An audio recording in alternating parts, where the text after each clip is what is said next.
그것이 죄를 죽이는 것이다 설명했습니다. 이제 세 번째 문단에서 로마서 8장 15절에서 17절의 말씀을 우리가 살펴보겠습니다. 이 내용은 이 그리스도 안에서 하나님의 영을 받은 자에게 주어지는 중요한 축복을 설명합니다. 그것은 이 성령님을 양자의 영이라고 했는데 아버지라고 부를 수 있는 유일하신 아들은 예수 그리스도이신데 우리는 하나님께 입양된 자녀로서 하나님을 아버지라고 부를 수 있는 거죠. 그 양자들에게도 상속이 주어져 있습니다. 본질상 진노의 자녀였고 아담의 자손이었던 우리가 새로운 생명을 받아 하나님의 가족의 양자로 받아들여졌습니다. 입양되었지만 우리는 양자의 영을 받아 자녀와 동일한 자녀됨을 확신하게 되는 영적 친밀함을 가지게 되었습니다. 자, 몸의 행실을 죽이도록 도우시는 성령님이 더 나아가서 하나님의 자녀됨을 확신시켜 주는 것입니다.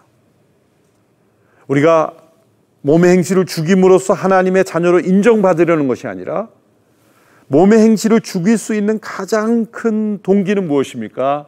우리가 하나님의 자녀라는 것입니다. 그리고 하나님께서 우리에게 주신 엄청난 유업의 상속이 있다는 것입니다. 그 가장 중요한 내용이 구원의 확신이죠. 로마서 8장 16절의 말씀 보시면 성령이 친히 우리 영과 더불어 우리가 하나님의 자녀인 것을 증언하신다. 이 구원의 확신은 성령님의 내적인 증거에서 오는 것입니다. 성령 세례의 가장 중요한 증거, 그래서 하나님의 자녀라는 내적인 확신이죠. 예수 그리스도는 타락의 결과들을 제거하시고 아담이 잃어버렸던 복락들을 회복시켰을 뿐만 아니라 그보다 더한 것을 허락하신 것입니다. 그리스도를 통하여 하나님과 새로운 관계 속으로 들어가 아담보다 더 높은 자리에 서 있게 하는 것입니다. 양자의 영을 받음으로 일어나는 변화, 그것은 신분의 변화만 일어나는 것이 아닙니다. 하나님 아버지의 성품까지 닮아가는 인격의 변화까지 일어나는 것입니다. 그것은 양자의 영을 받아 하나님과 친밀함을 누릴 수 있게 되었기 때문에 우리에게 나타나는 것입니다. 그래서 우리는 이 그리스도와 함께한 상속자라는 새로운 아이덴티티가 주어지죠. 로마서 8장 17절의 말씀입니다. 자녀이면 또한 상속자, 자녀이면 또한 상속자다. 중요한 개념이죠. 곧 하나님의 상속자요. 그리스도와 함께한 상속자니. 이것은 나 홀로 받는 상속이 아닙니다. 우리가 그리스도와 함께 있을 때만 주어지는 거예요. 우리가 그리스도와 함께 그리스도 안에 있을 때만 주어지는 상속이에요. 그리스도 밖에서 그리스도와 관계없는 사람에게 주어지는 것이 아닙니다. 예수 그리스도 오직 그분과 함께 할 때만 그와 함께 영광을 주는 것이고 그의 유업을 함께 상속받는 것이기 때문이죠. 그러나 또한 고난도 함께 받아야 할 것입니다. 자, 이러한 그 로마서 8장 17절의 말씀을 우리가 풀어서 설명하면 자녀에게 있는 가장 큰 특권은 상속권이죠. 서로 긴밀하게 연결되어 있죠. 근데 사도 바울이 지금 사용하는 상속자라는 개념은 로마법에 대한 배경이 깔려 있습니다. 상속에 있어서 유대법과 로마법은 중요한 차이가 있습니다. 로마법은 모든 자녀들이 동등하게 같은 권한을 주었다고 합니다.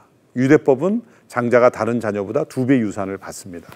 그래서 사도 바울이 여기서 상속자를 할 때는 로마법을 염두에 둔 거죠. 왜 그랬습니까? 당연히 로마서기 때문이죠. 로마에 있는 성도들, 로마의 법에 적용받는 이들에게 상속의 의미를 설명해 주고 있다는 것, 그것은 우리는 모두가 하나님의 자녀들이기에 동일하게 상속받는 자녀들이다.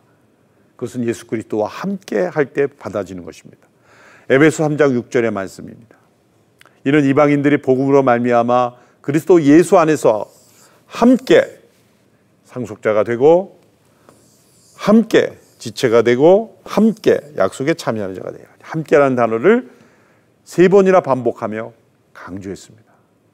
우리가 상속자가 되는 것은 그리스도와 함께 연합됨으로 상속자가 되는 것입니다.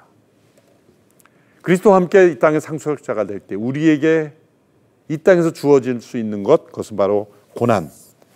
그리스도와 함께 하늘의 유업을 상속받은 하나님의 상속자로서 이 땅에서는 우리가 고난받을 수 있습니다. 그러나 고난을 기쁘게 이길 수 있는 것은 우리에게 주어진 상속이 있기 때문입니다. 팀 켈러 목사님은 이 하나님의 자녀가 누리는 7가지 특권을 이러한 맥락의 말씀에서 정리해 보았습니다. 첫째, 안전함이죠. 부모와 자녀 간에 관해서 누리는 이 안정감. 두 번째는 이제는 종이 아닌 자녀로서 가진 이 권세, 자녀의 권세. 종은 주인의 눈치를 봅니다만 자녀는 아버지, 부모의 눈치를 보지 않습니다. 부모가 있는 공간에 언제든지 액세스할 수 있어요. 언제든지 다가갈 수 있어요. 이게 자녀의 권세죠. 친밀함, 하나님을 아바라고 부를 수 있는 이 친밀함. 네 번째는 하나님의 자녀됨 확신. 그리고 다섯 번째는 그리스도와 함께 상속자가 되는 것. 그리고 우리에게 주어지는 또 하나의 축복. 그것은 하나님이 사랑하시는 자녀를 단련하심으로 이제 하나님을 닮게 하시는 내용입니다. 이제 우리 안에 거하시는 성령님께서 양자영이 되심으로 하나님을 아바 아버지라 부르게 하며 우리 안정감을 느끼게 하며 우리가 권세를 누리게 하며 친밀함을 경험하게 하며 우리 안에 내적 확신을 주며 또 하나님의 상속자의 축복을 누리게 하며 그러나 때로 고난을 통해 우리를 연단하심으로 우리가 하나님을 닮은 자녀로 변화시켜 가게 하신다. 이것이 로마서 8장 후반부에 나오는 하나님의 자녀가 되는 7가지 특권이 되겠습니다.